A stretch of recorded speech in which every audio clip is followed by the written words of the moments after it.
আগে প্রবলেম। এই দুধ দোয়ানোটা কিন্তু সহজ জিনিস না, আর বিষয়টাও কিন্তু সহজ না। আগে আমি এই জিনিসটা যখন দোয়াইতে যাইতাম দুধ আমি আনইজি ফিল করতাম, ভাবতাম গরুতে লাথি মারবে।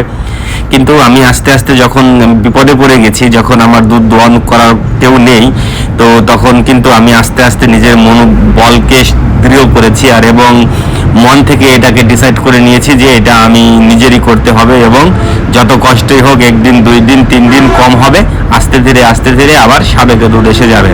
তো দেখেন কিন্তু আগে আমার বালতি ভরতো না, এই দুধটা বালতিতে দোয়াচ্ছি, এই বালতিটা কিন্তু পুরোটা যদি ভরে যায়, ভরে গেলে কিন্তু এইটায় প্রায় 12 কেজি ধরে, কিন্তু আজকে মনে হয় 1 কেজি কম হবে। কালকে 12 কেজি হয়েছিল, তা আজকে পুরো বালতিটা ভরবে না।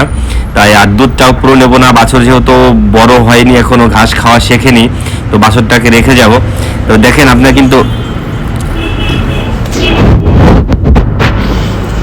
এই যে দুধ থেকে কিন্তু ভাপ উঠতেছে, মনে হচ্ছে যে গরম দুধ, কিন্তু ভুল করেও আপনারা আবার ভেবেন না যে এটা গরম দুধ। কিন্তু দুধ গরম করছি, চুলায় দিয়েছিলাম, দেখলেনই তো আপনাদের সামনে, গার বান থেকে বের করে আনলাম।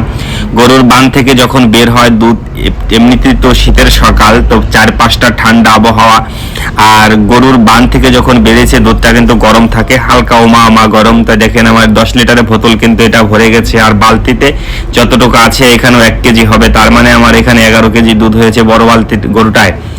আর যে 1 কেজি কম হয়েছে আজকে, তো এটা আবার বিকালে হয়তো এটা এসে যাবে। দুধ তো আপনারা যারা খামারি আছেন তারা অবশ্য জানেন, দুধ কিন্তু 24 আওয়ার্স সার্কুলার থাকে।